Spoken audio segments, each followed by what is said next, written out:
what the cabal holding the country can do. Yar'Adua wasn't sick before he became president, only for us to be told in a short while that he fell sick and is no more. What if same was exactly replicated with Muhammadu Buhari, because they feel the man wanted to do things differently? Because the Muhammadu Buhari was so much told about. It's different from what we saw. So what if you truly want to do things against the cabal? They said not here, and they just like discharges, man, let us have our ways. What if that is the truth? And for those of you that think it's not possible, I will give you a few reasons why I think it is possible that Muhammadu Buhari has actually passed on in 2017, as earlier announced. One, remember,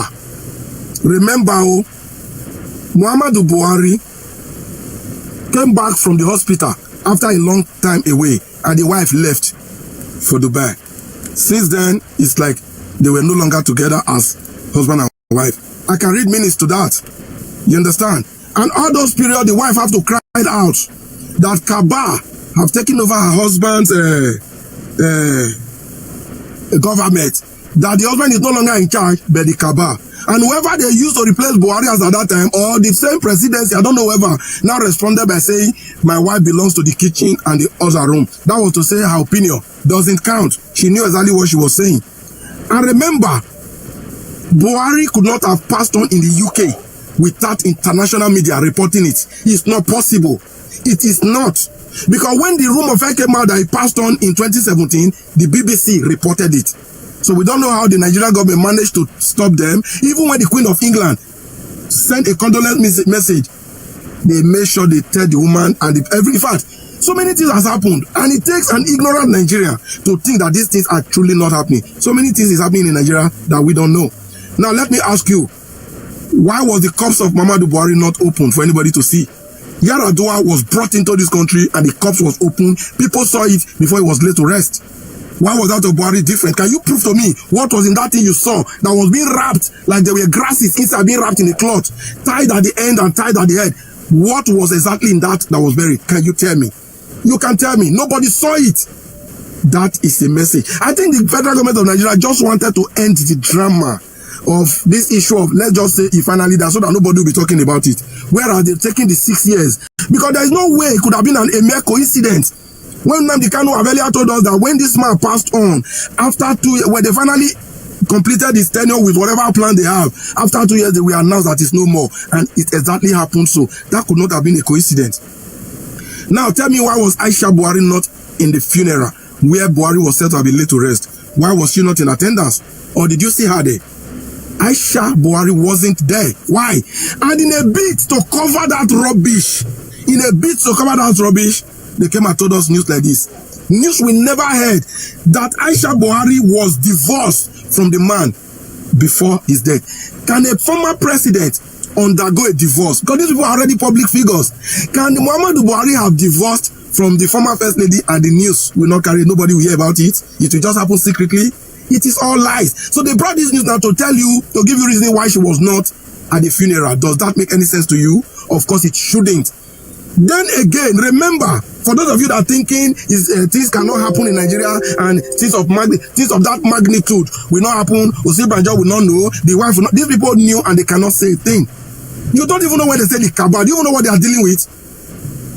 In fact, remember, let me take us back to the word of Rochas. Rochas Okorocha, the former governor of Imo State. He said this word 6 years ago, and I will quote, let me put it there and let you see also. He said, if I open my mouth and say what I know, Nigerians will burn down Aso Rock within 24 hours. Remember 6 years ago, the rumor that Buhari is no more was already on the air. And Rochas was telling us, not just Rochas, there were other notable Nigerians that said this word, that if we open our mouth, Nigerians will burn. What do you think they were talking about? So for those of you that keep saying it is not possible, go and have your sense. The country being governed by these current people, you don't know where we are. That's why Nigerians must wake up. Nigeria must wake up, because we'll be taking for so much right. What they took us for, we must prove that we are actually not. The few of us that know what is happening are actually helpless. We know exactly what is happening, but we are helpless against this cabal.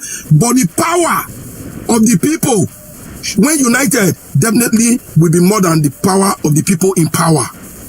I don't know if you understand. The power of the people is definitely more than the people in power. But when unity is absent, the people becomes powerless. So please, for the record, have it in mind that the Buhari you are insulting now, that you are saying rot in air, don't rest in peace. I will not tell him that he might be innocent of all of this. All this may just be happening on his behalf. You give that a deep thought, and then let me know what you think at the comment section. Yes, this guy said it very, very well, excellently well done, my brother. Yes, that's why I have asked the question before. Buhari has children. He has somebody who's supposed to be his wife. And they bastardized this man's name from 2017 because he was already dead by 2017. So everything that they are crossing out, the people that they should be crossing today, that should be in prison, are the likes of Olusegun Obasanjo. What is this? The one that calls himself his vice president. He should be somewhere in jail. And many of them. The man who lied, who even claimed, I lied to Nigerians because Obasanjo was, Buhari was sick and he couldn't come. So that's why I created the story of termites and rats and pushing him out of his house rock. And he's still walking around the free man. The man still walk out. Nothing happened to them. Russia Sokorocha, yes, you said it. If I open my mouth, why don't you open your mouth for Christ's sake? What is wrong with you people? You are scared. You are eventually going to die like Buhari anyway. His soul, his spirit. Because that man, that Buhari, died on 2017. Every other thing that you're claiming that he committed, his spirit knows that I'm dead and this people won't let me rest. I am going to deal with them. He's going to take all of you. All of Funagufula. Just watch. Mazi Nnamdi Kanu is smiling wherever he is because he's an honest man that said it the way it is. And people will think that they know it all. He has a wife, Aisha Buhari. He has a son. I think his son's name is Yusuf. I can't remember exactly. These are people. How can you sit down there and they're bastardizing your dad's name? They're painting your father. You might not. I don't really know how to put it, honestly speaking, because I don't know how you go to bed and sleep at night and wake up in the morning happy. Buhari must have been a bad guy, but the Buhari that we know, I don't think he could have been there and this is happening in Nigeria and not doing anything. Because the man was already dead. You remember when Nnamdi Kanu spoke about presidency? That word presidency is only in Nigeria that you ever hear anything like that. And presidency, as far as we know, includes even his cook, his steward, his gate man, he is everybody that are working with him. So he's faceless. There's nobody representing them. They brought a man that they call Jibril that came in. Abakari was, all of them were there. They are the people, there are many people that should go to jail. I'm telling you honestly. Most of these people should be in prison. Somebody said pastors. I said no, it has nothing to do with the pastors. The pastors are as stupid and guilty as any of us. It has nothing to do with them because they do what they tell them. Every sign was British people, you are wonderful. The British people really created this monster called Nigeria because they know they're going to play around it. You remember the people that traveled? Ufibanjo, yeah, that's his name. He went to London to see his boss, right? The same day he went, he came back the same day. And all the people that went to see him, they showed us Buhari sitting down there. He was not talking to anybody. It wasn't Buhari. It was the fake Buhari that was sitting down. He was studying the demeanor of everybody. And there are people, what I'm saying is that somebody said, the man don't die, let's leave it. What of those who committed the crime? Why are Nigerians suffering today? Now people will know that this man is dead and never said anything. Now they brought up a story. This one I'm never tired of lying, I'm telling you honest. Aisha Buhari had divorced the president before he died. When did he divorce your president? Have you forgotten that when they created, there was a scene that they created when Aisha was supposed to be with Buhari, and that fake Buhari was there. Did you watch them? They never held hand, he never touched anybody. And his son, you remember when his son came back from Germany and had this, he fell off the motorbike or something like that and hurt himself. He went to hospital, and when he came back, they brought him to Asura because with a camera to show that the man there is Buhari. Look at the way the boy behaved. But anyway, I don't know. I don't think that the Igbo guy will do that too. He never, I'm telling you, he will come out. Which kind of money? They say Igbo too like money, Igbo too like money. But my brother, let me tell you something. My father will not be Buhari, and I will not talk. Nah, no way. Forget it. Why have they not been able? Igbo too like money. Look at Nnamdi Kanu. Why haven't they brought him over yet? Or you think they've not been offering him money? He's going to avenge his father. You people kill his father in Afro-Quebec. You think he's going to let you go? No, he's going to destroy Nigeria. You have the God to kill my father. I'm going to really deal with Nigeria. Let them keep trying to negotiate and see whether they'll be able to find anything. Because the man is not willing to give up Biafra, or he will die looking for Biafra. He has told you that. And we all stand with him 100%. We are all standing with him. Last time I visited the zoo, and somebody called me from New York, actually. When I was in the zoo, I spent about 6 weeks, and the man was like, Nana, why get hard to? How can you travel and this people can see you? They say, are they looking for me? They're not looking for me. They're not. Who am I? Nigerians are confused themselves when they cannot recognize their president. Or more can you recognize? Are you mad? Listen, stop fooling yourself and thinking that anybody is going to stop you from doing what. It's Biafra and you equally go. There is nothing anybody can do. Nothing. Carry me, put me in jail, do me whatever you want to do to me. It's not going to change anything. It is absolutely not going to change anything. Maybe somebody will cry over me because an old man has passed on, that will eventually pass on anyway. So what is the difference between passing on tomorrow and today and yesterday?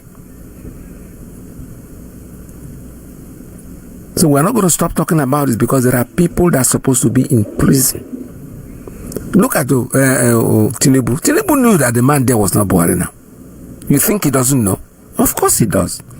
That's why he's keeping quiet. All these things that they're making in the North, coalition this, coalition that, the day Tinubu will open his mouth, that day, and I'm expecting it to happen. Because you're lying against a dead man and his spirit is haunting you. One day they will get up and they will speak the truth. That is the way it is. There's nothing anybody can do. They cannot stop. They can only lie for some time. I told you people that the only thing that has expiration date is lie. When you speak the truth, there's no expiration date for the truth. The truth will always be the truth. Will remain the truth no matter how long it takes. The people that have problem with correcting these things are the liars themselves. If they lie, they have problem to correct the lie that they have made, and that's why they are never going to change. It's not going to change from here, but tomorrow the lie will become the truth. No. The truth will always remain the truth, no matter what you do, no matter how much you try to push it, it will always remain the truth. So the man has died. Whatever thing you think you want to comment on, left for you to comment on that guy's page. It has nothing to do with us, but what we are trying to say is that the man died, and every evil that they're committing in Nigeria, they are putting it on Buhari. That is Buhari that caused it. No, Buhari died, and they took over his office, and they were doing whatever they want to do with him. All right. So another one, something that I want to add this morning about Maxwell. He made some things here. He said something here about IPOB and the calling IPOB a proscribed group is illegal. It's a warning, and the warning sticks. From now on, including the press, every word, anybody that opens his mouth to call IPOB a proscribed group can face any litigation and be taken to court to prove himself. It's a defamation. He will be sued for it. It's a warning And that warning sticks, and we are right behind it 100%. Enough of this nonsense is enough. If you think you can go there and call us proscribed group again, we're taking you to court to go there and prove how we became the proscribed group. Has also... All right, let's see. I'm trying to see if I can grab this thing from the top.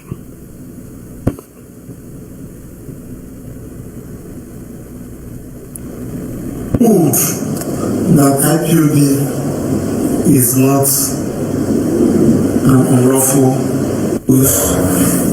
that address IPOB as proscribed organization. I want to make this clarification to those who are following in ignorance. Indigenous people of Biafra, IPOB, is not a terrorist organization. It's registered in various countries of the world. Here in Nigeria, in order to stop Mazi Iyke and the good people of Igbo land from agitating and exercising their rights of self-determination, the then tyrannic and despotic government led by autocratic President Muhammad Buhari, with the help of his then Attorney General, rushed to court, and the court ignorantly granted them the right to proscribe IPOB as a terrorist organization. Well, I don't want to go into that because the matter is pending in court, at the Supreme Court as we speak, where we are challenging that proscription. But meanwhile, the same Nigerian court, led by presided over by Honorable Justice of Federal High Court, has also ruled that IPOB is not an unlawful assembly organization. That one is on that. So anybody, be you a media house or anybody that called IPOB a proscribed organization or a terrorist organization, henceforth shall meet us in court. We will challenge, we will file action of defamation against such an individual or organization. That one is on that. Secondly, I want to also let the members of the public to disregard all the plan led by the Nigerian government in order to punish Mazi Iyke, who is facing trial. If you watch, any time the council matter is coming up, or we are waiting for a particular ruling for Iyke, Nigerian government and the enemies of Iyke, the enemies of Igbo people, will come to the southeast to blackmail Iyke, especially when there is a crime committed by the people they know, committed by the terrorists, especially the Fulani terrorists. They will say that it is IPOB. You just imagine, that was a couple of days ago. To be precise, I think that was on the 24th of July. Yes, either 24th or 25th of July, when there was an incident that happened in Mbano, in Imo State. In less than 2 hours of such an incident, the Commissioner of Police said that that act was committed by members of IPOB. How did you carry out investigation and arrive in such a conclusion in less than 2 hours, Commissioner of Police? We know what they are doing because they know that the ruling on local submission is coming up on the 10th of October. But we are not deterred. So, and we are going to start with the police by finding defamation of character, so they know that we are serious. You tell us how you arrive. Since you know that the people that committed, you said you know the people that committed the atrocities, what stopped you from getting them arrested? It's very unfair, and it's very shameful. So the essence of making this video is to advise you to disregard all those their gimmicks, all those their plan to let the judiciary to paint IPOB black before the judiciary. That's what they are doing. And they will know their plan, and it will not stand. Thanks, and God bless you. Yes, thank you very much. Very good announcement, and I hope all of them are listening. Yes, this is something we expected for a long time. You don't just stay there and they blackmail you with police that cannot investigate, Nigerian police that have never been investigating people that have killed people for years. It's never come up with any result, but this man in 2 hours, less than 2 hours, came up with IPOB. Yes, because our leader is in court. So they're trying to create something, but these people are not retired. They're not retired. There is nothing you're going to do to us. We are stuck in your bones. We are stuck in your throat. There is nothing you can do to us. Hate us, do whatever you want to do to Biafrans, but in the end, we will always excel. I listen to videos all the time, and people are debating, Igbo man did this, Igbo did that, Biafra did this, Biafra did that. We accept all the things that you say that we do, but so we want to go. Why don't you let us go? You are such bad people to you. We are such criminals that we are. We are such whatever you call us, we are. And we are saying, let us go. Let us create our own nation. Let the criminals like us go and stay together and criminalize ourselves. So get you away from or get us away from you. You are not doing that. Because you know what? You are all parasites. You can't survive without us. You cannot. You cannot survive without us. We are made that way. That's the way Chukwu Kikabiam has chosen. God could have chosen to make you the way we are. No, but he did not. He chose us. So no matter what you do, no matter where you run to, no matter how much you try, you can never do anything to us. We are Biafrans and we remain Biafrans that we are. Stay tuned, don't go away. This is Radio Biafra USA 2.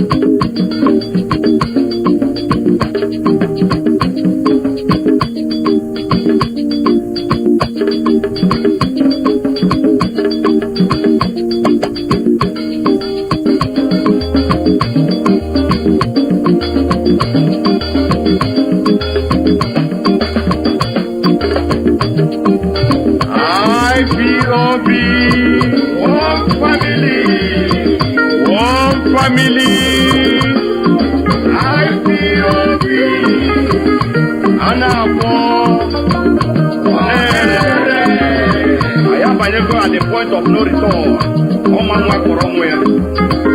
Yenda ne ma yo bi ojo. Ayi ge buso haga. Ato wona ji Biafra no gaga lota. Wonne si ku ji bia de wona ko. Yezi ke wona dai ka mma. Kana so de dia yo polisi. Odi ni dia yo e bere tule. Achito mmadu, achito nama. Mbo fodo, mmadu ka uzi nama n'anya. Onye ekwu asisi wete eke ekwu. We can't continue like this. We have come to restore Biafra or die restoring Biafra. Aga. Ethiopia Gariba. Ethiopia Gariba. Ethiopia Gariba. Ethiopia abịa n'ibu agha ụmụ Chineke abịawa ibu agha anyị ga-ebuso agha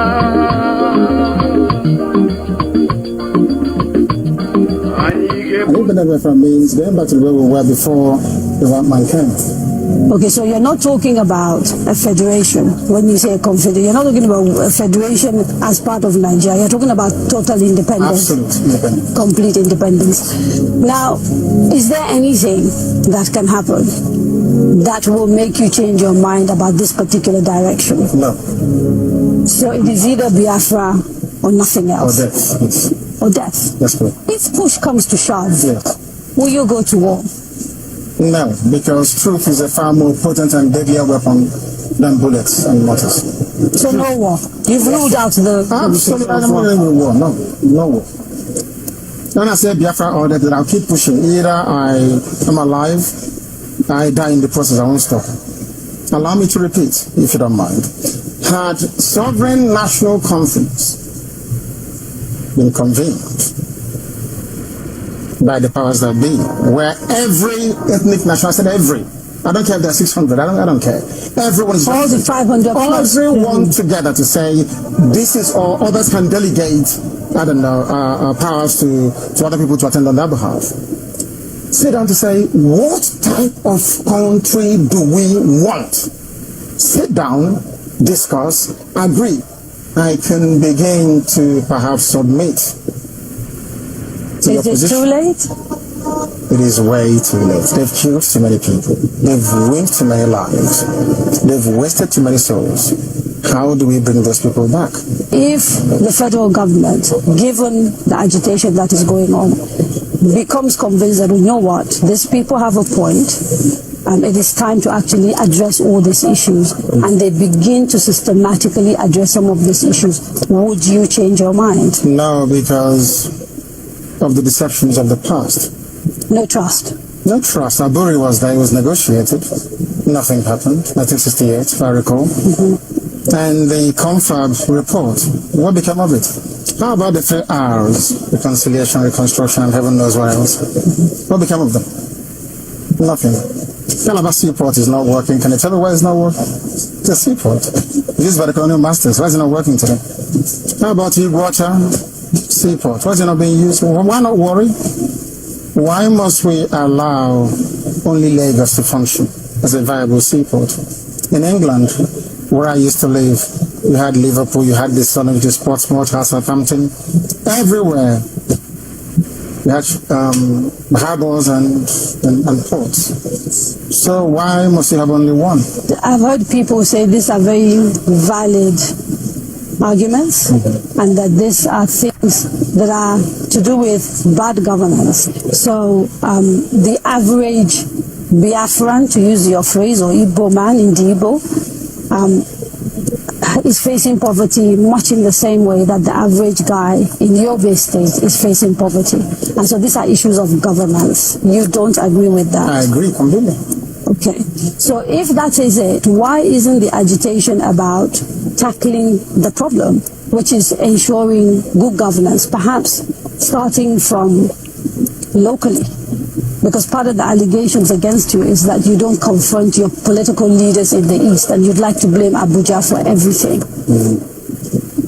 Because the way I would want to solve a problem is not how a Fulani man wants to solve it. You really believe this is an ethnic thing, and the approach is different? No, the approach is different. No, it's not ethnic. It is more to do with value system. Right. The way you may want to solve a problem could be markedly different from how I do mine. What is the geographical makeup of Biafra, as far as you are concerned? This Biafra that you want. So, for example, if we're doing a referendum, where will that referendum take place? Is it only the 5? It's on, no. It's okay. It's on, which is River State, Bayelsa, Delta, Anambra, Imo, Enugu, Ebonyi, Cross River. Akwa Ibom? And Akwa Ibom, of course. Those are the coasters. Basically, Bayelsa? Yes. Southeast and South-South without Edo State. Without Edo State. That's correct. And then including Idoma. Right, the Benues, so the Igalas and part of the Kogi state, right? Yeah. Nyesom Wike, the governor of the governor of Rivers State, made a statement, I think it was yesterday or the day before yesterday, and said, you should not be including Rivers State and the people. Not him. I can decide for Biafrans. They have to go and vote and convince the whole world that they want Biafra. It's not for instance, it's only one man, one vote. What if they're not even willing to take part in the referendum? Because I've had people from the South, for example, from Bielsa. I've had people from Cross River. I think there's a famous actress, Kate Henshaw, for example, wrote a long piece about why people of the South don't want to be dragged into a place called Biafra. You're saying, regardless of what they say, you want a referendum in those parts? Because I know the majority of the people want a referendum. I was in Iguacha yesterday. How do you know? I was there yesterday. I was in Iguacha yesterday. You call Port Harcourt. I was there yesterday. I should have been there to see what happened. No. They were delighted to see me. I'm sure you know that. It's all over the place. They're very happy to see me. I bet Kate Henshaw wouldn't get such reception. Where should to go to? She's a big, popular Nollywood actress. I wouldn't necessarily. I'm telling you, if I go to her village, people will turn out to see me, mother will turn out to see her. They've successfully screwed their people's minds. All right, this is Radio Biafra. We're still taking, I'm not open up the lines yet. We're still listening to clips before we start making the calls. All right, that was our leader's interview a long time ago, and everything that he said yesterday is still at today. When he plays some of his clips, it looks like it's something that just happened today, but most of these clips that we are hearing from Mazi Nnamdi Kanu were done years and years and years ago.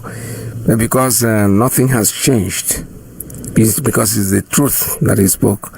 He spoke the truth, has been speaking the truth, and everything I said remains the truth. And one thing I said before, truths don't have an expiration date. They are always the truth. Anytime he said, it looks like it's something that he said today. So in a nutshell, he has already made it very clear, and the interviewer too, at least she believed in what Mazi Nnamdi Kanu was saying. The truth about it is that the Nigeria's problem is so much that there are people out there who are killing them. I listen to a lot of arguments on especially YouTube, people that have groups that they are talking about. The moment they open up, you see, they simply cannot agree on anything. One is crying and shouting the Igbo man, the other one is shouting Yoruba person is an idiot, the other one is saying the Hausa man is because we are not the same people. We are not operating on level. We're just, it's so funny. Sometimes I listen to this and I laugh. I say, how can I even go to a place like this? Because when nobody is listening to nobody, everybody has an idea of his own. This is the reason why the white man created that thing called Nigeria. That's why I said after 100 years, if you don't agree, just stay apart. With the hope that before 100 years, he must have robbed, have stolen as much as he can. So even if you break up, it doesn't mean anything to him. But unfortunately for them, the properties that they were tending to carry has lived beyond 100 years, and many more minerals are still there for them to grab. That's why they're still struggling to make sure that they know that this thing that they created is never going to be won. It's not possible. It is completely impossible for them to think that this thing called Nigeria will come together. No, they will not.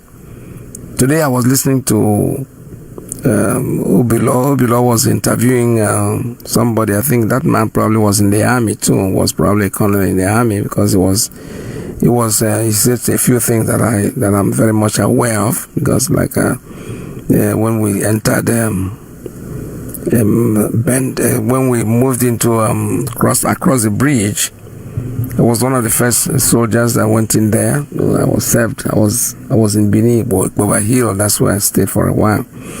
When what's his name is in Banjo and the rest of them were moving towards Lagos, and when the Republic of Benin, Nairobi, that's what we used to call them then. We stayed there for a while before we were all brought back across the Niger back into Onitsha. From there we So the man was answering Obilaw's interview, and he really said something that I think we should all know, because this is part of history.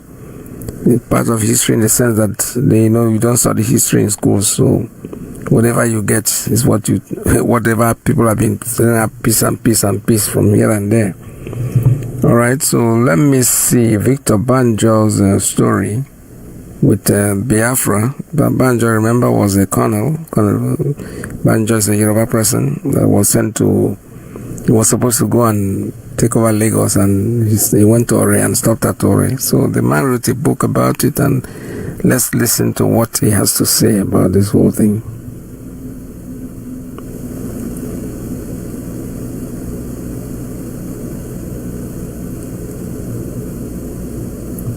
Because for so long we've been oppressed. So if we ever oppress our own self, then how we can't oppress our own self, bro. We can't. My people, things they happen for this UK. Waiting I see for me. I for the group chat today. He give me goosebumps. Make I share it with now. So this man said his wife cloned his WhatsApp. He didn't know. By cloning his WhatsApp, she has access. All right, I'm trying to see if and don't forget that 18th Battalion led by Nsudo. Nsudo is still alive from Akwa Ibom, still in New York. Nsudo. 18th Battalion was not told to enter Ore and Ukitipopa. Now what he's trying to talk about is what happened when we got into... Colonel Nsudo used to be my commander actually in the brigade.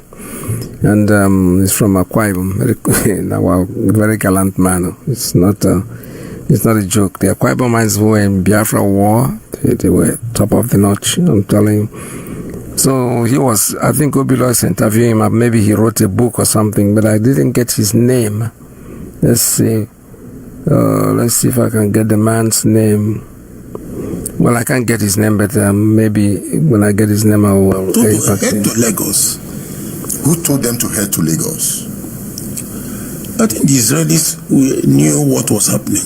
The Israelis? Yes. They knew what was happening. They were thinking for Biafra? They were involved on our side. We were there hiding it. So, it was not Victor Banjo's decision to head? It was his decision to halt. Yeah. Emeka was fond of singing that like a song. To halt at Ore. He told us, that one I cannot hide from you. That? He told us that when he managed to get Victor Banjo on phone, a radio phone, what are you doing at Ore, Victor?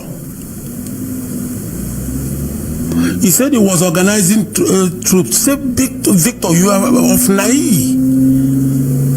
Nigerian Army engineers, you are not a combatant soldier. I'm a combatant soldier. You want to reorganize troops that have not fought a battle. It was a straight journey. They were supposed to head to Lagos? Yes. To capture the barrack? Yes. That was the instruction. He decided to stop at Ore. And when Emeka said he managed to get him on phone, he said, what are you doing at Ore? Say he's reorganizing troops. Said, no, Victor. Reorganizing troops that have not fought a battle? I'm combatant. You are an engineer. If we need bridges to be pulled up or pulled down, we call you. So why did he send an engineer to lead that battle? Because of his belief that we needed the Yoruba to understand that their own son was leading didn't call it battle, he called it an expeditionary force. To capture Lagos? That was So, at some point, Victor Banjo returned to Biafra? Yes. So what was his offense? Disobeying orders. He was arrested. Why? Why was he arrested? He disobeyed army command, military command. In the army, they don't condone, they don't accommodate, they don't tolerate dissent. And the man who arrested him was the usual man, the man who does that kind of job well. Achuzia. Colonel Joe Achuzia. Achuzia arrested him. Arrested Ifajuna too? Yes, he arrested all of them. Did the Biafran leadership see that as subversion? Of course. Of course. And that was the penalty. The war could have ended September. Why are you sure? It could have ended September if Banjo did not do what he did. So the intention was to take over Lagos, not to keep Biafra. The war could have ended because the northern federal permanent secretaries were already beginning to evacuate to Kaduna and Kano. So if you took over Lagos, what would have happened to Biafra? I think the Emeka's strategy then was to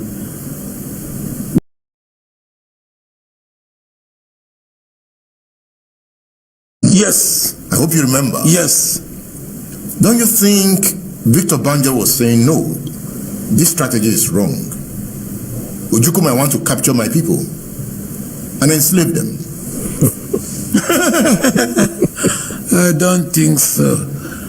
I try as much as possible, like you saw in the book, to avoid this kind of discussion because it's purely military. I talked about exile. I was more interested in exile. That's what the book represents. I know the book is about exile. Yes. But I have the opportunity to discuss with Ojukwu's personal assistant that have written a book with a chapter, so many things are left unsaid.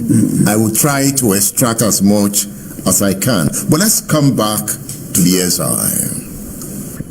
And don't forget that. All right, this is an interesting thing. I read it. I listened to the interview, and I think I needed to share it with you. One of the things that happened during the war, and what the man is saying actually is something that we experienced as very young children. I was a teenager in the army, and I moved into Bendel State, Republic of Benin. That's what we call Ruby. That's what we used to call it at the time. Moved across the Niger from Soka. Actually went there straight without even realizing that there was something happening.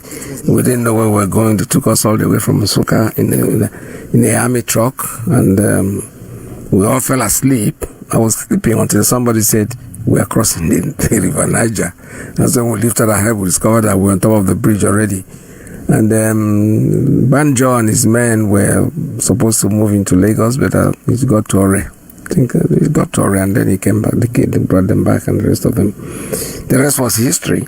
So this man is narrating. I think it's Ojukwu's one of his personal assistant, that wrote a book that is given out.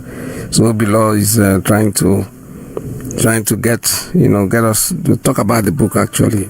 So that's what it's all about. This is Radio Biafra USA 2. We are still here. You can call me if you have anything to say. It's 845-907-2230, 845-648-0031, 845-637-6632. While we are listening, we'll still continue with the clips as they come along. As I open them up, we give you the things that you have to listen to talk about. Because this history that we are talking about is not because we're not doing this because we particularly want you to waste your time. No, we want you to understand, see what the Biafran history is all about, the Biafra story.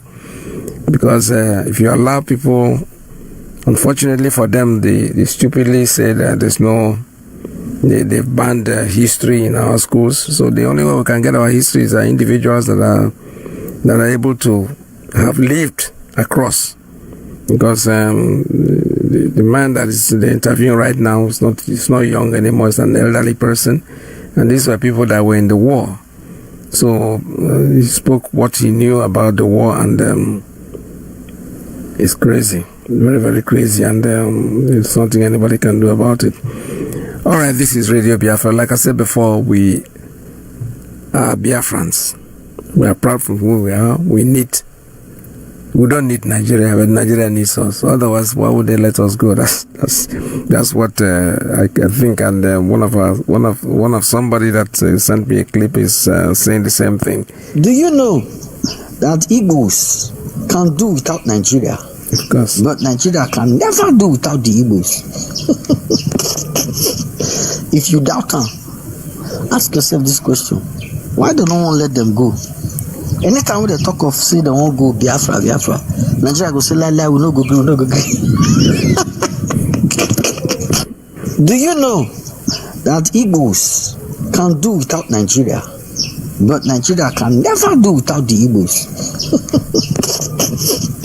If you doubt them, ask yourself this question: why do no one let them go? Anytime when they talk of say they won't go Biafra, Nigeria go say we no go agree. Of course, because they are parasites. They cannot work for themselves. They cannot get anything for themselves. They want to bite the finger that feeds them. And it's not a shame. You know what she's saying. What the man is trying to make you understand is that we don't want to be in Nigeria. That's why we want Biafra. We want out. If Nigeria was such a great place, why would we want to go out of there? We want to leave that place because it's not healthy for anybody to remain in Nigeria. You can see what is going on, the kind of hunger that is preparing everybody. So where they are protecting repentant bandits. And a soldier called me one day, one of my boys. He was crying. I paid money for his children's school fees and all that. He was crying that he was deployed to where they are protecting repentant bandits, and he's seen the ones that killed his friends and his co-soldiers and colleagues, and he's protecting them, and they are wearing uniforms, they are being fed, and they are being given all the attributes and the freedom that a prisoner cannot get. Meanwhile, people that snatch a phone 33 Nokia from Oshodi, from somebody's pocket, they are in prison and still awaiting trial. Yes, but the de-radicalized pass through this process. A ceremony is done, and they are given certificates and allowed to integrate into the society. When I say integrate into the society, it means that they all now have rights back to join any military, police, or any agency of their choice. And I told people that could listen then, I said, the only benefits for the radicalization process is to use that they are gathering as harvesting intelligence. If I gather those people together, I will put listening devices, I will give them their phones, I will put credit. Father Gako Canaberia, enye di biego ko die mmiri ka mmiri ya lizo. Don Prince Victor, Igbo nwe mmadu. Anya bego. Ya fula deje. No. Obia. Ije. Freedom. Na udo ka ina rio. Anya toni he potro para no enu. Aye bunde Biafra bunde judo na aga. Obi maka ilo maka eju na aga no. Oga de kwa rai na ma. Omo Biafra jakene o. Biafra na tago. Igbo nwe mmadụ no. Igbo nwe mmadụ na tago. Omo Biafra de. Biafra na tago. No. Igbo nwe mmadụ na tago. Eji megumekene tifu nna dịka odogwu ga-adịrị mma onye eze na ọdụworo gị mma ọkwa ndị solo gili n'ụwa akọrọ gị ogili lacha ọkwa osisi bolo tolo emegesego n'ụma kwere okwu anyị ma n'ụlọdụ ugo ọdụrụ na-egbe mma ọkwa okogo onye arụ a na-achụ anya ọsọ otu ekwensị elikonni okechikwe n'ogologo ngaji dịka ike nke bụ na London, dịka ike nke bụ na Israel, dịka ike nke bụ na Russia, dịka ike nke bụ na India, dịka ike nke bụ na Biafra, Nnamdi Kanu, dịka ike nke bụ na Biafra, nzọgbu enyi mba enyi, nzọgbu enyi mba enyi. Anyị ga-azọgbu ndị ilo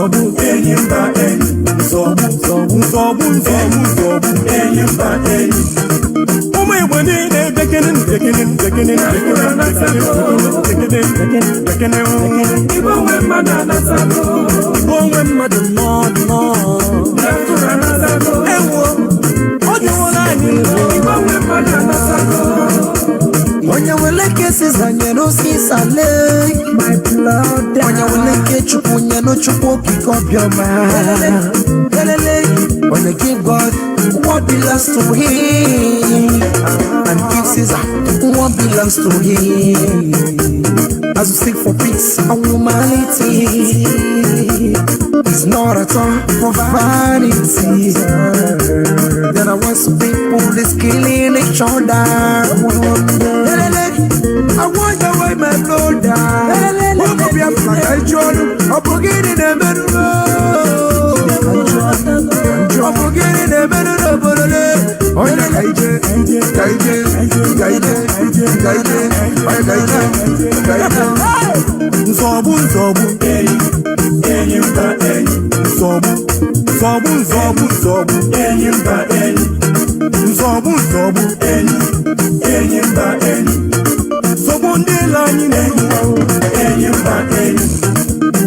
let my people go.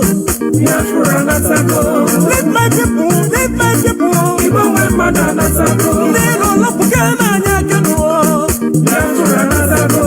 Even when my dad no.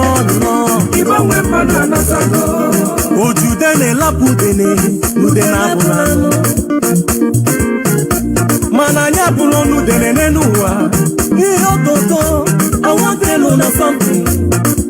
Make una hear me. People don't want Biafrans, make una come back home. Make una come back home. Can you do the no Bodanio? Can you do the potato exporter? No. Can you do the no Bodanio? Let no Bodanio. Let no Bodanio. E posso be buona bagno. Shipuna bakwana bagno. Oye di buona la bagno. Maya kude na bagno. Yeni ne dimma. Odi buona la bagno. Na taba no. Kanyi doze no bodani. Umi bukompa. Kanyi doze no bodani.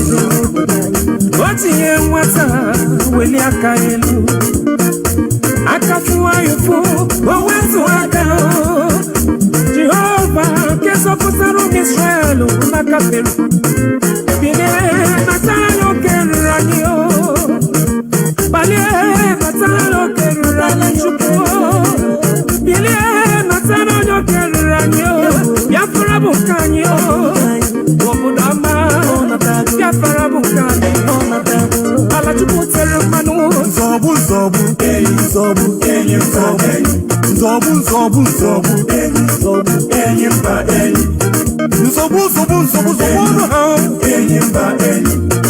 anya zobu nundeno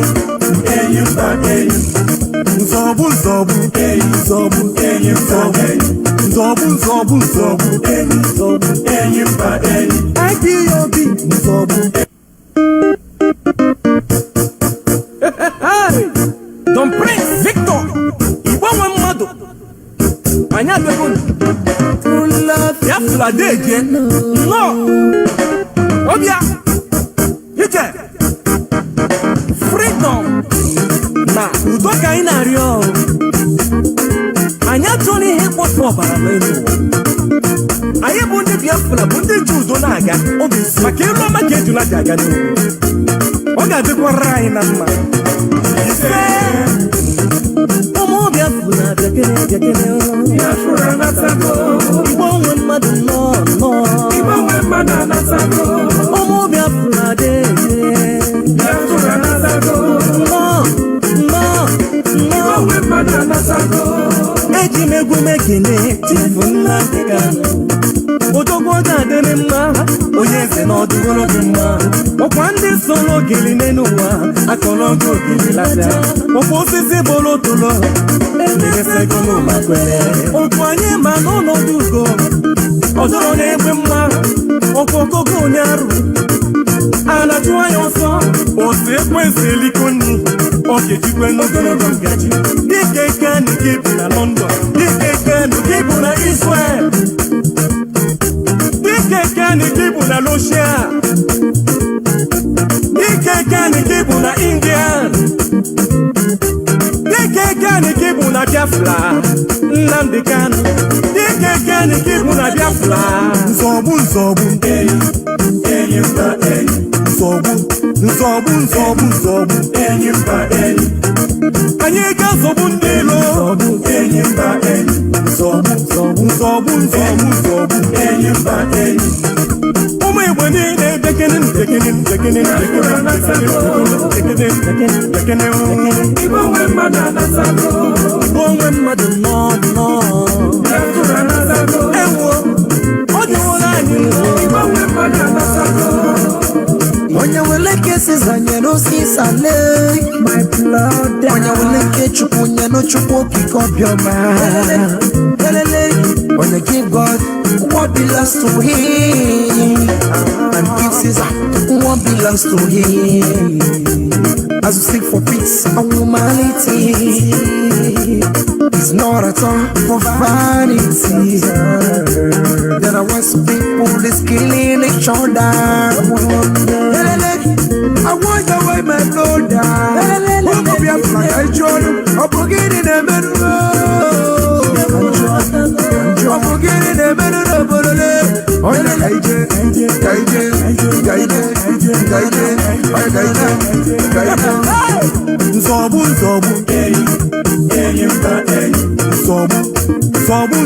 nzobu enyi mba enyi nzobu enyi mba enyi nzobu ndị lanyi enyi mba enyi fellow let my people go Diaspora natago let my people Igbo nwe mmadụ anatago ndị ilo lapụga n'anya kanu Diaspora natago Igbo nwe mmadụ nọ Igbo nwe mmadụ anatago ojude na-elapụ n'udene abụla mana anyị abụrụ n'udene n'ụwa ihe ototo I want to know something make una hear me ịbụrụ nwa Biafra na tebe n'ụlọ make una come back ka anyị dozie n'obodo anyị ịbụ ịkpọta ịbụ expọta na tebe n'ụlọ ka anyị dozie n'obodo anyị ndị dị n'obodo anyị ebe ọtụ dịkwa na be anyị ship na-agbakwa na be anyị oyi dịkwa n'ala be anyị mmanya kwụ dị na be anyị ihe niile dị mma ọ dịkwa n'ala be anyị na taba n'ụlọ ka anyị dozie n'obodo anyị ụmụ Igbo kọmpa ka anyị dozie n'obodo anyị o tinye nwata weli aka elu aka fụwa yufu o wetu aka Jehova nke zọpụtara ụmụ Israel n'aka Fero bilie natara ya oke ruru anyị data so that make General Musa see and make it do it worst. Nigeria don't reach like that. Nigeria is gone. E don finish. We get government. Banzis go buy soldiers, no be civilians. They go record that for video. Say make General Musa see and make it do it worst. But if now for Air Force to mistakenly buy innocent villagers, they go put out there, boom, you go buy innocent villagers. 20, they just died that day. They not mistakenly go buy all these bandits for us. They know they do it with mistake. General Musa, you can see that you are not fit. You are not fit to be the chief of defense staff. Chief of army staff, you are not fit to be the chief of army staff. Can you imagine? Can you see what this guy is doing? You they see what they do? He don't buy soldiers, your men, he the video run. You know hide down. And later una go say una no fit track these people with their SIM card. Abi no before that they use, abi no be SIM card that they use. Breaking news, my people. It don't happen. Ibrahim Traoré don't put France for problem. Hey. All right, so we're still waiting for you to make your calls. If you have anything to say, this is Radio Biafra USA 2. Nigeria, sometimes I wake up in the morning, it's nothing to talk about that is not strange. It's very, very strange. Yesterday they said the footballers were awarded, they were given $100,000 each. A country where people they're hungry, or a lot of people I'm not saying that they shouldn't give them that, but they crying that there is no money, but they get money to really throw around. But it's okay. They did very well for their country. The only thing is that consider the 2 stars that they have there are all Biafrans, whether they like them or not. They're still hating you. They're still hating. The hating is getting beyond, I don't know. In Ghana, they're protesting that Nigerians should leave because somebody said he wants to create an Igbo village. And the man has even come out to say it himself that this is something that they went and old video that he did a long time ago. But eventually, like I said before, Ghanaians, they're already tired of Nigerians being in their country. So they're looking for something. That they have to start something. They have to have an scapegoat. Unfortunately, the man said something and they grabbed on it. Igbos must go. If they drive them there, let them go. They can stay in their country. That's Ghana. That's what I don't care whether you like what I'm saying or not. They don't want you in the place, go. Just leave the place and go and struggle and get Biafra. That's what we're saying. Anywhere you are in the world, make your donations, contributions, go to our website, donate money because we need money. Otherwise, Fulanis will take over your land and they are struggling and they're using your own people to make sure that they achieve their aim. The Soludos and the likes of Soludo and most of the Southeast governors, all they are doing there is to make sure that these people achieve what they are doing. But you know something, you are wasting your time. You can try, but you will never succeed. Caller, good morning. Tell us your name and where you're calling from. My name is Ada Biafra. I'm calling from the United States. Good morning, Mazi. Welcome to the program. Thank you so much. Mazi, they're busy awarding people out there, awarding footballers and all that. Meanwhile, the citizens, innocent children are dying of hunger continuously as we complain. They are dying of hunger. That's what Tinubu has been doing, trying to clean up his image out there and pretend he's working by giving awards to his athletes. He gave an award to an athlete that played basketball. I don't want to say his name because his name is not important. He gave an award to that guy, and because of the recent win in the NBA, we have a lot of people, a lot of Biafrans in NBA who are doing amazing, but they don't get any awards. Nobody recognizes them. What kind of marginalization is that? We have people like OG Anunobi, a lot of players out there who are amazing, who are great athletes. Nobody talks about them. They are in NFL too. You go to NFL, you find so many talented Biafrans playing in the NFL. Nobody recognizes them because they are not Yoruba people, because they are not Hausa people. Let me just tell you guys, this idiot called Tinubu is just playing a game. He's just trying to make the world feel like he's doing something. He's doing nothing. He pretends he's doing something outside, meanwhile inside he's looting our resources front and back. Mazi, you see the stunt these people pulled with Buhari, a dead man ruling a country for 6 years. If it was an Igbo man, a Biafran, that was a president and passed on without letting them know about it, that's going to be a serious issue. The world is going to burn down if it were a Biafran that did that.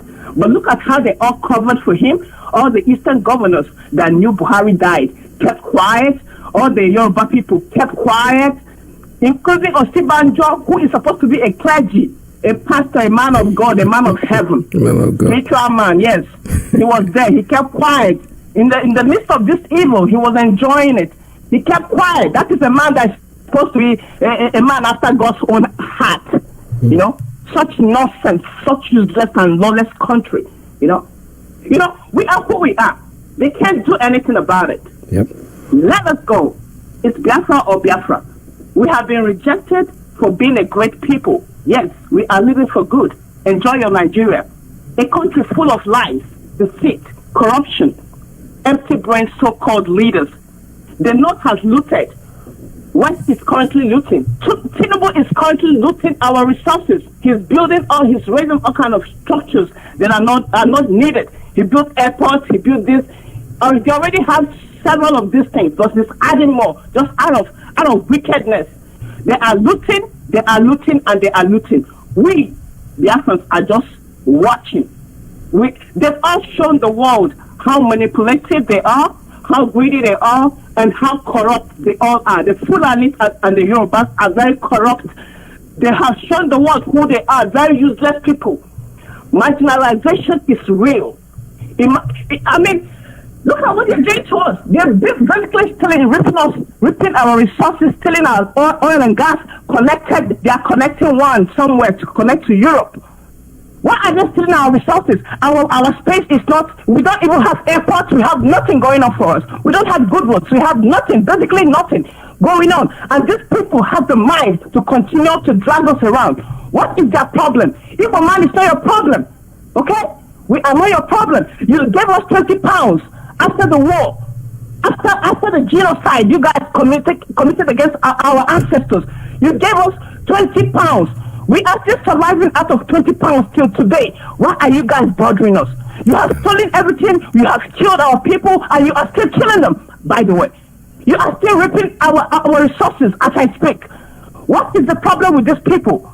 We have been marginalized. And if a man would never do, it's never going to do what these people are doing. We are great people, we are amazing. We love people. Whenever we go through, people love us. It's not our fault. It's in our DNA. We have working people. We're not lazy like the rest of the Yorubas and the Hausas. They just want to sit around and steal mineral resources that don't belong to them. By the way, these people have their own mineral resources deposited in their own ground, but they're keeping it to themselves. Go to the north. They have so many things. They have columbites. They have diamonds. They have gold. Name them. Rare earth, blessings. They have them. But are they sharing the resources with the entire Nigeria as a nation? No. The Hausas say it belongs to them. They kept it to themselves. I'm not saying the Fulanis because Fulanis are not indigenous to Nigeria. They are strangers. So let me speak to the real owners of the land, the Hausas. These people are so gullible, so stupid. They let these people come in and steal from us. They let these people come in and infiltrate them. Because they are so stupid and gullible. Enough is enough. Thank you. Biafra or Biafra. They will. Thank you so much. All right, thank you very much for your call. This is Radio Biafra USA too. The lines are still open. Anybody wants anything to say? Yeah, I want to chip in a little bit about the issue of Charlie Boy bus stop in Lagos. Charlie Boy. I spoke to this guy and it's like I didn't even apply to have a bus stop. It was the people that are around there that at the time, and he was living there as a tenant. It wasn't even his home. But because of what he was doing for the community, they were able to just felt that the easiest way for you to go to know where you're going, they just named that place Charlie Boy. So the boss is shouting, Charlie Boy, Charlie Boy, Charlie Boy. And today somebody came up. Did you listen to the man who made a comment about the name change? He was so excited. There's no more Charlie Boy. I was like, look what I am going to. This is a shame, honestly speaking. But the point that what they have to understand is that whom God has saved, no man can feed. You can't do anything about it. That place is going to answer Charlie Boy bus stop forever and ever and ever. Nothing any of you can do to change it. You're wasting your time. Today, how many things have they tried to change? When you say there's no electricity in Nigeria, all they will tell you is NEPA. They have changed them from NEPA to something else, from something else to something else, but still today still answering NEPA. So when we look at it, there are things you cannot change. There are things that have their names. When it says Xerox, let me use Xerox for example. Xerox is a brand. It's a copy machine that they call Xerox, right? But today, when you want to go and make a copy, you say, go and Xerox this for me. They are other copy machines, but nobody's talking about them anymore. All they're talking about is Xerox. It's the same thing. Maggi Cube. I want to buy Maggi. And when you go say, I want Maggi, they say, which one? Then you name something else. So there's a brand that you cannot change. That bus stop will be Charlie Boy forever and ever. I don't even know why anybody should even bother about it, because there are names that naturally they come there naturally. There's no way you can change it. Go to Aba. Aba, for example, there's a road we used to call 100-foot road in Aba in those days. Up till today, a lot of people are still saying 100-foot road. Maybe it's Asa Road, they can call it Asa Road. But that old generation, they still say 100-foot road. It stays there. That's the name that has stuck. So let Yoruba people go and hang themselves. Go and burn yourself in ashes. Go and grab the transformer. Whom God don't bless, no man can shake. You can't do anything about it. Hate all you want. It doesn't change anything. The truth remains that the people that are industrious, they are hardworking, they're going to remain hardworking. Somebody asked a question yesterday. I was listening to a program and he said, can you tell me exactly why they hate these Igbo people like this? And the man said, I don't really know. It's hard to add to say why. That is a natural thing. Caller, good morning. Tell us your name and where you're calling from. Mr. Iyke Peters, I'm not here to let you. Good morning, sir. Good morning. Welcome to the program. I'm from Georgia. Yeah, so about the players that did their best, and even though working for zoo is a waste of time, all these talents and their waste of that useless country. You can imagine the kind of how educated and talented we are in all areas of sports, education, name it all. We are all there. Can you just imagine if we ever have a country named Biafra? All our sports were taken all over the world. People will be amazed. What kind of people are this? Oh, yes. What kind of people are this? Because even if you look at the Super Eagles or whatever, we dominated everything. Everything we are on top notch, all of us. Yes. And this is the reason why they know our potentials. That's the reason why they don't want to let us go. We have been trying to always take people one time that we have tried to live in the Nigeria created by the British, but it's not working. Let us go, no. No, we're just stuck in there. I know. Sometimes when I will let you know this thing, man. Honestly. It is true. You're in a place you are not wanted and you don't want me to leave. You're smothering me. You don't want me to leave. You're not helping me. Then what the hell do you want me to do? Is that what you're telling me? Now, after the whole body play and stuff like that, okay, you're giving them 100,000. What are you giving $100,000 for? What happened to your useless naira? What happened to your useless? So it was their money asset. That is why they refuse to pay them in naira. Yeah. You see what I'm saying? The money is valueless. It's valueless. So they refuse to. You're using $1 to pay them in an economy like this. Give with $1 now. Nigeria. And then I was just watching some more posted just a few minutes ago of the useless Senate. All they are proposing is what? To create 8 more states in Amamos, not a Northwest or not in Canada. These people, confusion journalistic. Instead of to just come and divide that useless without Bruno, they are talking about Christian. What an impact that thing get. How do I even say that? It's just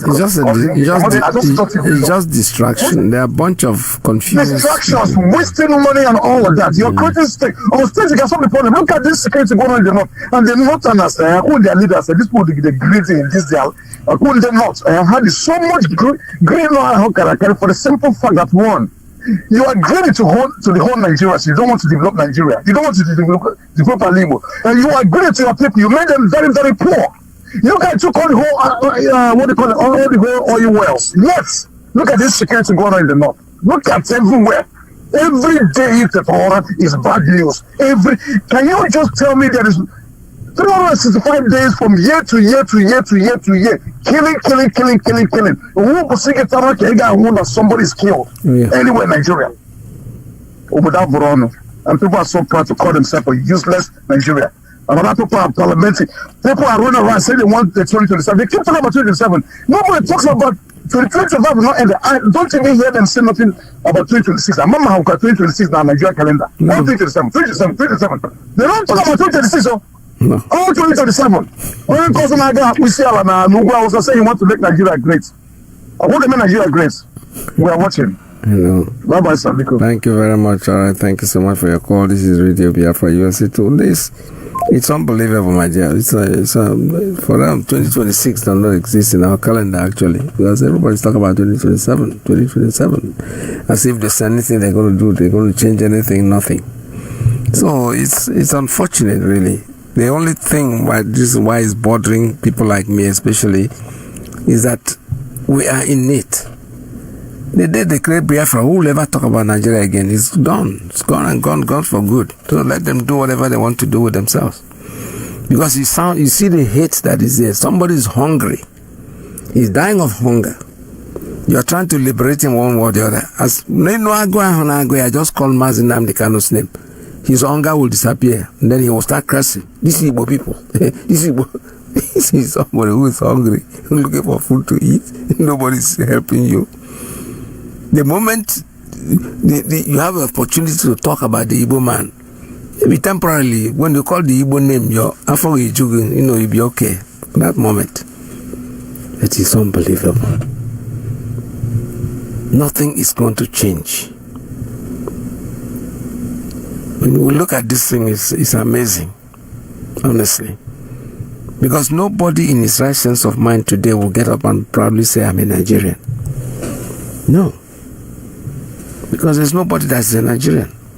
A bunch of people that the British people put together to kill up for their own economic purpose, and they did it, and we are there singing it for them and making sure that we continue with what they have said. So a senator from southeast of Nigeria called me on Friday, and I want you guys to follow this journey. And I've spoken once with his special assistant.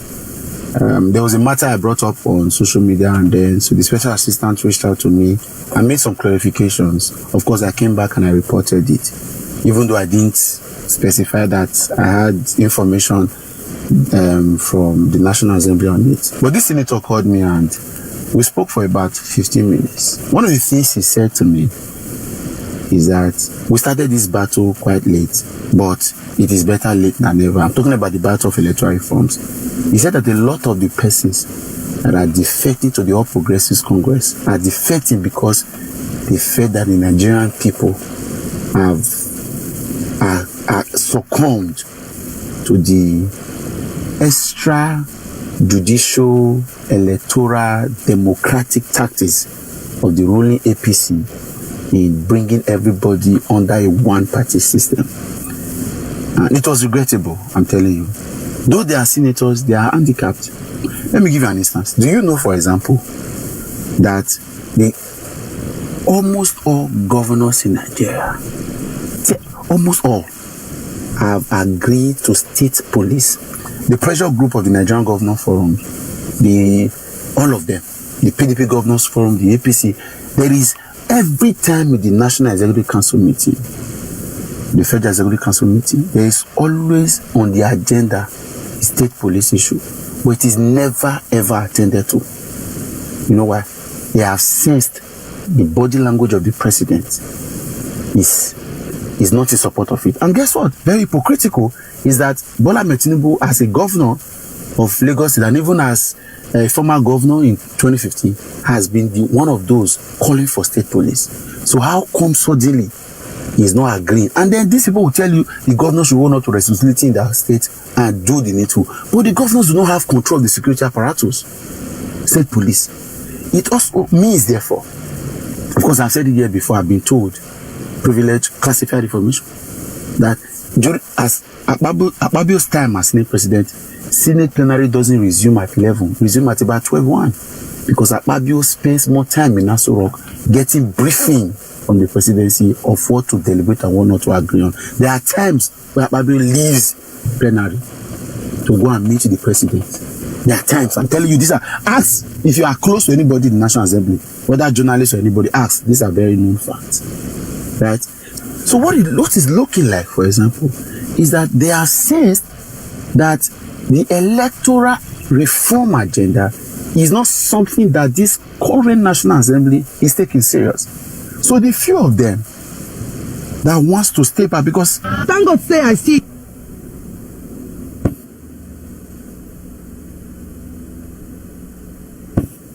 reform agenda is not something that this current National Assembly is taking serious. So the few of them that wants to step up, because politics in itself is not moral.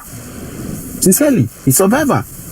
Whether you have, sometimes the most important thing for these people, according to the senator, is providing dividends of democracy for their people.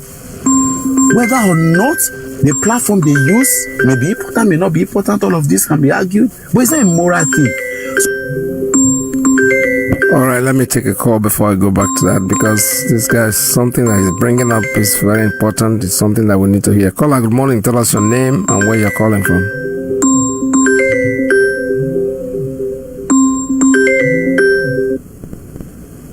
Caller, tell us your name and where you're calling from.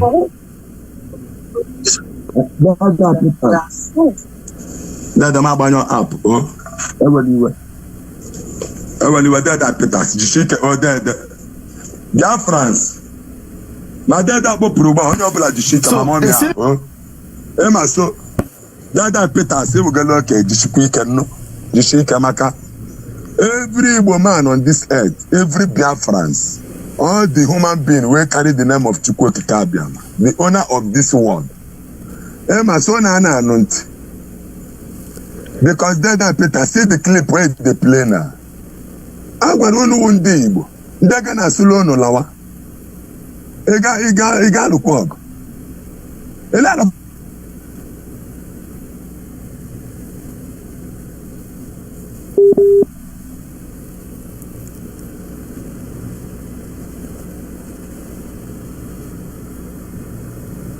all right, looks like the connection is failed, so we got to take another call. If there's any other call coming in, you can call us back. Move around, so don't stay in one place, otherwise it's the same thing. Move around and see if you can get another call.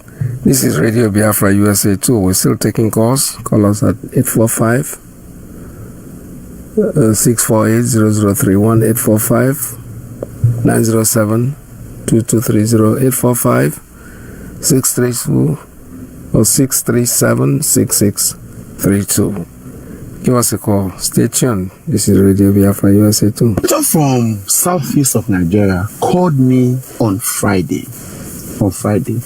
And I want you guys to follow this journey.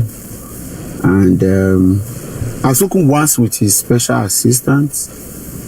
There was a matter I brought up on social media, and then so the special assistant reached out to me. I made some clarifications. Of course, I came back and I reported it, even though I didn't specify that I had information from the National Assembly on it. But this senator called me and we spoke for about 15 minutes. One of the things he said to me is that we started this battle quite late, but it is better late than never. I'm talking about the battle of electoral reforms. He said that a lot of the persons that are defecting to the All Progressives Congress are defecting because they felt that the Nigerian people are succumbed to the extrajudicial, electoral, democratic tactics of the ruling APC in bringing everybody under a one-party system. And it was regrettable, I'm telling you. Though they are senators, they are handicapped. Let me give you an instance. Do you know, for example, that almost all governors in Nigeria, almost all, have agreed to state police. The pressure group of the Nigerian Governor Forum, all of them, the PDP Governors Forum, the APC, there is every time in the National Executive Council meeting, the Federal Executive Council meeting, there is always on the agenda state police issue, but it is never ever attended to. You know why? They have sensed the body language of the president is not in support of it. And guess what? Very hypocritical is that Bola Ahmed Tinubu, as a governor of Lagos and even as a former governor in 2015, has been one of those calling for state police. So how come suddenly he is not agreeing? And then these people will tell you the governor should own up to responsibility in their state and do the needful. But the governors do not have control of the security apparatus.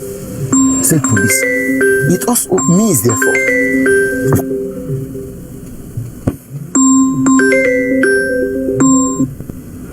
Caller, good morning. Tell us your name and where you're calling from. Every Biafrans, you don't see how MTN, Airtel, all this telecommunication for Biafra land here for Nigeria, see how they thief our money. Yesterday, Jonathan, somebody was calling him from Nigeria here called Alib. Yana complain and reconnected. That Jonathan, Tashame, Eduka Kuba Hanem. Ohebola Yebonga Deda Peters. It's Tuba now, Chamogula. But the Biafrans, on the make a share Babylon on Quadrokai were allies immediately, 10th October, the foul. But we will allow this stupid Nigeria to do their. Let's see what they are going to do on the 10th. Tinubu is the president of Nigeria. I don't challenge before United Nations. Okay, just goes on way. So that I can change car, whether I be America, I be China, I be Ghana. Last science. That chicken does them. Onya kero wa ke Tinubu nya ando somzeng. Ezekiel chapter 28. Very important. Ezekiel chapter 28. Prophesy against the king of Futaya, which is Nigeria. The Lord said to me, none of the surrounding nation that treated the Biafra with scorn will ever again be like thorn and barrels to hurt Biafra, and they will know that I am the sovereign Lord. And the people of Biafra, your people is about to know that you could kick them and send them then I become. All of you leaders, let them put us in hunger. Let them put us on dog. All the guy. Make sure that I want no food. I signed the 5,000 before. 140,000. That check. 464 before. 1,000 something. Let's check with that Peters. Our my rice. Our my beans. I like Congo. Then in Bibo. I soon no Ghana. Maybe she hala. Here me bukon. Mbaga one help. Why not get to this land first? Tell Ghana say, maybe we want it tomorrow, whether they go come here. Because any tenable that Peters no tenable $23 billion. I pay leadership. I can't challenge. Thank you. I will not do it. Quote Canada. Na national cake is in a corner. That I think because. All right, thank you very much. This is Radio Biafra USA too. Still taking calls. If you have anything to say, please call. The line starts still open at 45907 22308 45648 0031 845 637 6632. Still listening. As I've said it here before, I've been told, privileged, classified information, that as Akpabio's time as Senate President, Senate plenary doesn't resume at 11, resume at about 12:01, because Akpabio spends more time in Aso Rock getting briefing from the presidency of what to deliberate and what not to agree on. There are times where Akpabio leaves plenary to go and meet the president. There are times, I'm telling you, these are, ask if you are close to anybody in the National Assembly, whether journalists or anybody, ask. These are very known facts, right? So what is looking like, for example, is that they have sensed that the electoral reform agenda is not something that this current National Assembly is taking serious. So the few of them that wants to step up, because politics in itself is not moral. Sincerely, it's survival. Whether you have, sometimes the most important thing for these people, according to the senator, is providing dividends of democracy for their people. Whether or not the platform they use may be important, may not be important, all of this can be argued, but it's not a moral thing. So what can I do to be able to stay back in office to provide this platform? So they are running for survival. I don't know if you get it. So if we had started to push, in fact, it was a mistake we made. If nearly 2023 general elections ended, the next most important thing was to start to push for electoral reforms. If we have started to push, all of these National Assembly members, lawmakers, governors defecting now, they would not have defected, because they would not have a chance to have a better elections. Even if they still have their own reservations to having INEC being independent enough. But the fact that there are certain things that would have been implemented, that would have been imputed in the Electoral Act, that would have saved our democracy and allow for people, as I talk to you, the fact that the presidential election will be held on the same day with the National Assembly election is something that worries National Assembly member. And that's why we've had almost a century, almost. Because at the beginning of this 10th Assembly, we had, I think, about 140, 150 or 60 or so APC members. Then opposition to almost equal. But as I talk to you now, APC is accounting for over 260 members.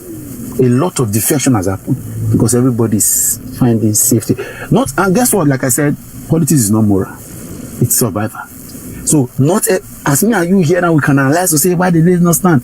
How many persons will be willing to sacrifice? Do you know how much they spent in the elections? Do you know how long it has taken them to get there? I'm not making excuse for them.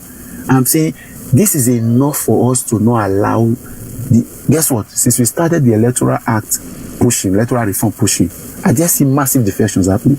And it's going to reduce as long as the Nigerian people continue to stand for the electoral reforms to happen. The Nigerian people must not allow this die. The Nigerian people must not allow this to end. We must push for the electoral reform. The safety of our democracy is in our hands. The safety of our institutions is in our hands. And that's why the APC guys are not supporting it, because it is a direct affront of their own political strategy to ensure that they cajole people to saying that if you don't come, you lose your election. So there is no other better time to stand for these electoral reforms, because it is not just going to give us a chance to force the government to work. It's also going to save our institutions from imminent collapse. Nigerians, this is a message I'm about to pass. Guys, this may not be a total truth from the angle of the person. There may be other variables, other factors, other dynamics. But I could hear that the Nigerian political, a lot of politicians are also being captured. Some of them are engaged. The supreme leader of indigenous people of Biafra is Mazi Iyke Peters. One cannot be two. Starlight production. Show face on the microphone. Shalom Israel. Shalom Muchineke. We are getting there. It's a matter of time. Shalom. Awesome. You don't mean say I go say my right for you, Nigeria. Awesome. You don't mean say I don't know myself again. Yeah. The love I have for Biafra has taken over my heart. It's burning like fire. Biafra is my heart desire. I want her like Messiah. Nnamdi Kanu is Messiah. My love, oh. I'm ready to do anything for you, my love. I'm ready to do everything for you, my love. Jay. I will make you my canton. I will make you my cashier. Just be patient, my love. Oh, oh, oh. Be patient, my love. Oh. Be patient, my dear. Be patient, never relent. Oh. Just remain resolute, yo. Biafra, they come. I won't let go full. I go package for you. Yeah. Go manage again. Be patient, my love. Biafra is the hope. Be patient, never relent. Biafra is the hope. Biafra, they come. Options are on the table: release Kanu and lose the political upper hand, or face full-blown continental isolation. As the sun will answer the call of justice. Kanu is not the crime, abduction is. Obey the law.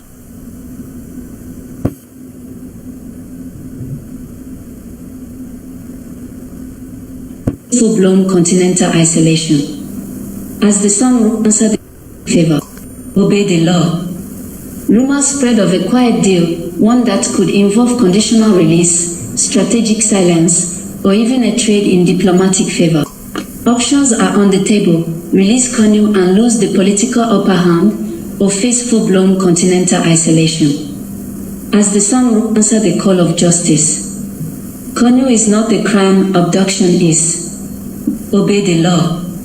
Rumors spread of a quiet deal, one that could involve conditional release, strategic silence, or even a trade in diplomatic favors. But at what cost? As tensions rise, Tinubu convenes a late-night meeting. Options are on the table: release Kanu and lose the political upper hand, or face full-blown continental isolation. As the sun rose over Nigeria, President Bola Tinubu was already seated with his most trusted advisors. Ramaphosa's letter was no longer just paper, it was pressure. The first response wasn't diplomatic, it was legal. The Nigerian government, through its Justice Department, began crafting a position. Kanu's case is a domestic matter. Studio microphone narrator. Tinubu wasn't going to respond alone.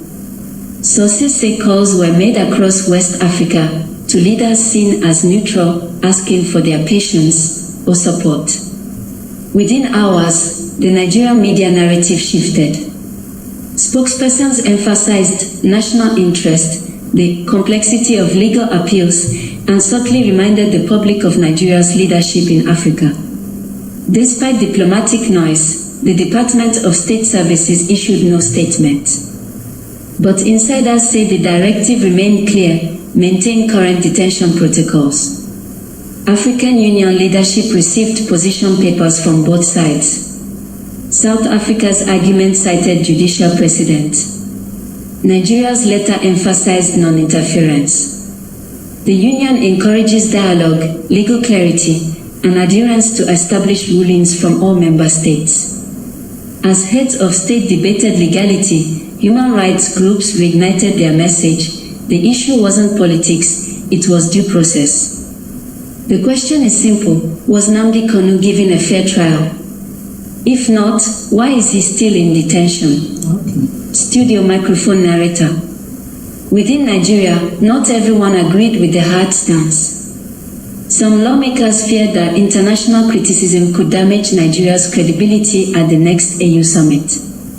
We cannot be seen as ignoring rulings, especially when we expect others to respect ours.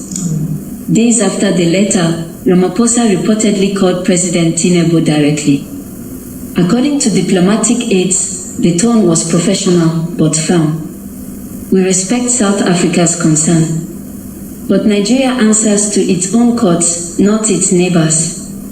In just 2 weeks, African leaders will meet face to face. And Kanu's case, once confined to Nigerian courtrooms, now stands before an entire continent. The standoff has only just begun, and the pressure is building. For months, the case of Nnamdi Kanu remained Nigeria's business. But now, in the heart of Africa's political capital, it was placed on the table before the entire continent. It is not our place to judge individual nations, but it is our duty to uphold the African Charter on Human and People's Rights. That duty compels us to act. For the first time since Kanu's detention, the AU acknowledged it publicly.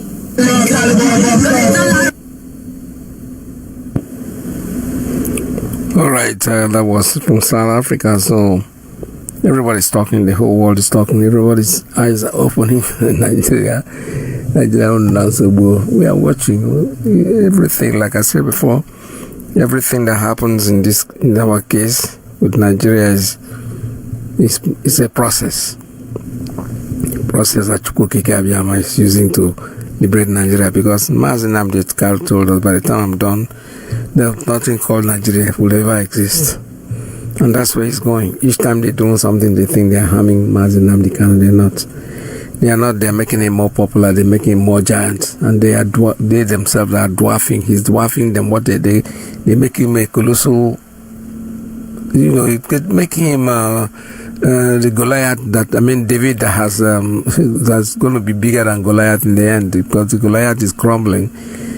At the end, we're going to cut off Nigeria's head, and there will nothing existing that's called Nigeria. This is Radio Biafra USA 2. The lines are still open at 845-907-2230, 845-637-6632. Give us a call. We are still here, very much patient, and Supreme leader of indigenous people of Biafra is Mazi Iyke Peters. Caller, good morning. Tell us your name and where you're calling from. Yeah, thank you, Mazi Iyke Peters, and thanks for having me and thanks for your program. Mazi, my name is Mazi Madabuchi. Mazi, a very quick one. Good afternoon from here. Mazi, you see, the whole clip you are playing, that's the way it is. Talking about 2027, that is rumoring all over the zoo today, Mazi. Nobody's, as one of our brothers just said, nobody's talking about 2026. It's only 2027. And Tinubu now is in the hot soup. Believe in me, Tinubu make a mistake. That mistake he made is he did not review what happened to Buhari when Buhari died. So if Tinubu come up now, say he will use this thing to blaspheme or to, attack the Northerner, it will not happen. It's not relevant. Nobody will listen to him again. They have make it open. As that man that I said to me, that now they have make official that Tinubu is dead, that Buhari is dead. Now they can Tinubu can never ever use it again against them. So now Tinubu is a hot soup. You see,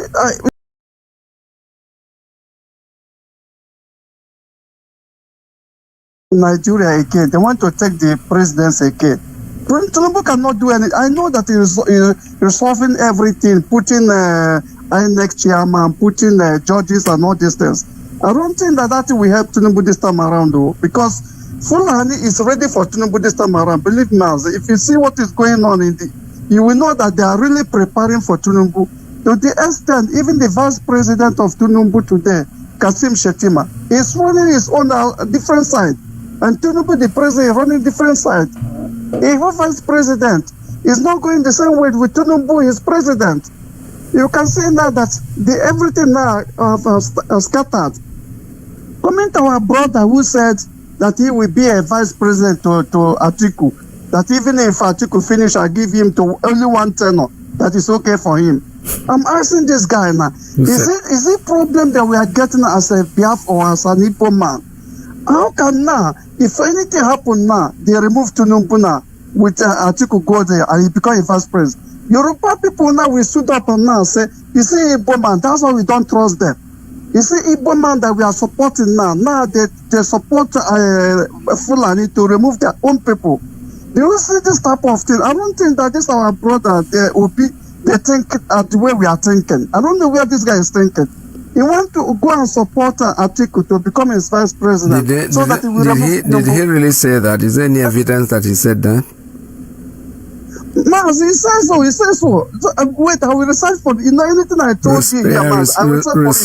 Research it and bring it in. Want to play it? I want him to say it. I want to hear him say it. Want to go for. He said even if he serve Nigeria for one tenor, it's okay for him. No, what I'm saying is one tenor maybe after he becomes a president, not how he's going to become a deputy to the other person. So if you have a clip, just send it across. I want to listen to it. Because we cannot allege, there are many things that are saying that he said. First of all, number one, I've said it before that we in the Biafran fold, we are not interested in who is the president of Nigeria. It's not our problem. Peter Obi can want to become president of Nigeria. That's his problem. It has nothing to do with us. But what we will not participate in doing is to say something that he didn't say. No, we don't do that. So if you have anything that he said, please pass it on. I want to see it myself. Yeah, Mazi, I will try for you and bring it on. Anything I say, I will bring the evidence so that you know that that's the man that said it. Okay, let's assume now that he want to become a vice president or he want to be a president for one tenor. Okay, now he's making coalition with Atiku, and they are gathering themselves together. That Atiku have told him that he will run as a vice president for me. I have agreed. We see what will happen, Mazi. It's only 2 years more or 1.5 years more. You see everything will come out and bright light. You will see it. He will know that he wants to support Atiku to be his vice president. So what I'm saying, Mazi, what I'm saying here is why Peter Obi think that 2023 he get more voter that he will get it again if he become vice president. It cannot happen. He get it before because he's running for a president. If he believes that he go for vice president, he will make him to people to support him again. No, nobody will support him again. And this is one of the reasons they are now negotiating, believing that if eventually they release our leader, that our leader will come up and support support Obi as to become a vice to Atiku. I don't think that is possible. We as you just say right now, we are not for politics. We are looking for our freedom and freedom. But this man using this to distract us. You know, if 2026, 27, everybody will be talking about politics until the team finish. Before one of them will come back again talking about a struggle again. That's the way it goes. They just use this guy to distract us. So that's what I'm saying here, Maz. Not to say, but you request that I will bring the clip to you. I'll make sure I bring the clip and we play it here. You hear what he said. Maz, that one I want to say. Thanks for having me. God bless you. All right, thank you so very much. This is Radio Biafra USA too. Like I said before, we are not, to be honest with you, we are just, we are not interested in who becomes the president of Nigeria. It's not going to help us. Peter Obi can keep doing what he's doing because the more he struggles to become president of Nigeria, the more we get stronger and stronger and stronger, because the first one Abale before when he went to try and they made him understand that you cannot be president of Nigeria. They even made him number 3. Tinubu was number 1, Atiku was 2, then he was 3. This time around, let him go back and keep trying. Because he to ourselves, it's to our glory. These people that think that they know more than anybody else, they can go and struggle to be whatever. Good luck to him. Honestly, good luck to him. Very, very good luck. But what I'm trying to say is, if he wants to become the vice president of Atiku again, or Atiku is going to become his own vice president, to me, they are wasting their time. They are disgracing themselves, insulting themselves. The Fulanis have their plan to take over Nigeria. And then coming to Tinubu, what you said about Tinubu, that nobody will believe him anymore. No, Tinubu Tinubu can walk up there and say, I apologize to Nigerians for lying. That man died so many years ago and blah, blah, blah, They want to work together. Then he can send his DSS to go after some people and start locking them up for lying to Nigerians. That will be a cause. Even I'm not advising anybody to do that, but I'm only saying that he is the person at the helm of affairs today. He can do anything. He lied. All of them, Olusegun Obasanjo, they all lied. Osibanjo, he lied. They are all liars. These people know that this man had died. And then they played along because they don't want to get in trouble. Have you people forgotten that there was a point during that regime that Osibanjo, nobody ever heard him for a long time? Yes. But you see, sometimes truth is always the easiest way to go through, that's the easiest route to take. It takes a man, it takes a heart, it takes courage to do what Mazi Nnamdi Kanu is doing. There are no two people like that. Believe me sincerely. There are no two people. They will always fall one way or the other. They will fall on the wayside. They will fall off all of the track. Because the money involved, the life involved, this man has already negated his life. He's already told them, either give me Biafra or you let me die. How many people will say that?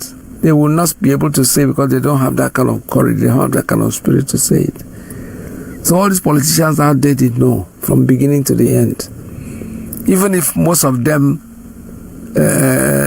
cannot come out boldly and say the man in Asolo Rock was Buhari, but all he will tell you is that, well, the man is not the man that I know. The behavior is not the man that I know. Olawumi said the same thing. Olawumi said it very clearly on Arise TV that I know what we did to give Buhari the chance of becoming the president of Nigeria. He said how he went to Washington, how he participated. But now, the same man that is there now, he doesn't understand it anymore, that this is not the man that they campaigned for. Because the man was dead. He didn't tell you the man was dead. He knows that he was not alive. But just to have to know Nigeria. After all, Buhari has a wife. She made it. The cabals have taken over our government. My husband's government. That woman can walk up to BBC, Voice of America, and call a press conference and tell the world, you know something? My husband has died and I cannot keep hiding it. The man there is not my husband. It's as simple as that. Nothing will happen. The noise will be made and it will end there. But they did not. He has a son called Yusuf who cannot boldly say, my father is dead now, and I don't understand what people are doing. That man there is not my dad. Call her, good morning. Tell us your name and where you're calling from. Good morning, Mazi Iyke Peters, and good morning to Biafrans all over the world, and good morning to our well listeners all over the world. Yeah, quickly. Mazi, while I was listening to you, and if it just came to my mind to say this. Do you know, I'm fully meant to understand that Mazi Nnamdi Kanu incarceration and Mazi Nnamdi Kanu being kidnapped from distant Kenya, you know, it's been obvious, and no one can tell me that Igbo politicians are not involved. I strongly believe that there are some traitors among Igbo politicians that collude in doing this evil act against their own. That is all I want to say. Thank you, Mazi. All right, thank you so very much. This is Radio Biafra USA too. We're almost coming to the end of today's broadcast. I don't think we have time to take any more calls at this time. But like I said before, as I was trying to say, so Tinubu still has a position as the current president of Nigeria, but he can tell Nigerians the truth. He can start locking up these people and putting them in jail. Because they are traitors, they lied to the nation. One of them even came out to make his book that he wrote and was bold enough, courageous enough to tell Nigerians that he lied to them about rats and somebody making the president not go into Aso Rock. He lied, and he made it bold. He was bold to say because he knows nothing will happen to him. He is supposed to be in jail for doing that to Nigerians. For lying, he's supposed to be in jail. He's supposed to be indicted by somebody. But you know, those who have money in Nigeria, they don't know when to use their power. Everybody just say, oh, the man he's just courageous enough. Because you have a society, you have a system that there's no, how would I put it? That you can't do anything about. Anybody can come and lie and get away with it. They are all liars, from Olusegun Obasanjo to Tinubu currently that is in power today. They all lied. They all knew that when Buhari died.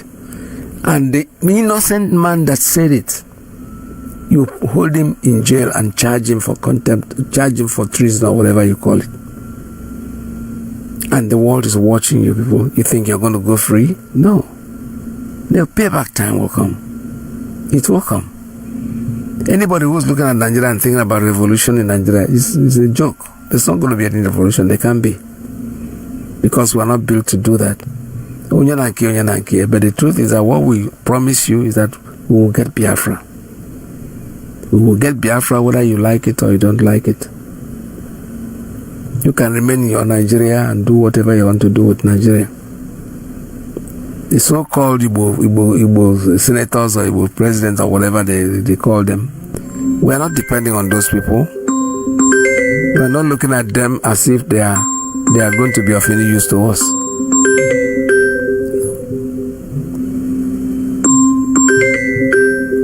So looking at the time now, I don't think we can take any more call at this time. So I've shut down the phone lines, unfortunately. Tomorrow is another day, but I want you to stay tuned. And by the way, Today we were supposed to have the Australians, but unfortunately they couldn't make it. They could not come in today because they didn't get themselves together. But however, next week again we hope to host them as usual. They are here every Wednesday from Australia. We talk to you guys, and this is Radio Biafra USA 2. With this, finally I would tell you that we've come to the end of today's broadcast. And don't forget that Mazi Iyke is going to be here next. USA 1. It comes in. And he's going to stay with you until whenever. But don't forget that tomorrow, by His grace, we will be back here again. Stay tuned. Don't go away. It's to remind you that Biafra is our religion. And here on Radio Biafra is where we worship. Very soon we're going to have our regular fundraising for ESN. I will announce it on air for you to be able to take part, depends on wherever you are in the world, because it runs on Zoom.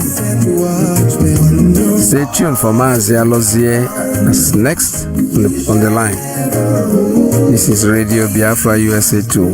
I'll go off the air this time, but tomorrow we hopefully shall be here again with you. Don't fail to wait. Don't forget that actually Radio Biafra is 247. It's always on air. There's always something on air going on. So stay tuned. Listen to Radio Biafra and get the truth. We do not mix words. We say it exactly the way it is. From here, from me, it's goodbye. Stay tuned for Mazi Iyke that comes in next. Until we make Biafra great in the earth. Till we establish it. Until we make Biafra great in the earth. You who makes mention of Chukwu, Okike Abiyama, not be silent on the walls of Biafrans. You shall never hold your peace, day or night, day or night, day or night, day or night. I have said ESN on your walls, day or night, day or night, day or night, day or night. I have sent volunteers on your walls. Oh yeah, to establish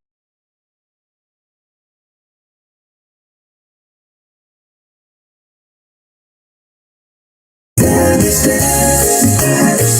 I have sent volunteers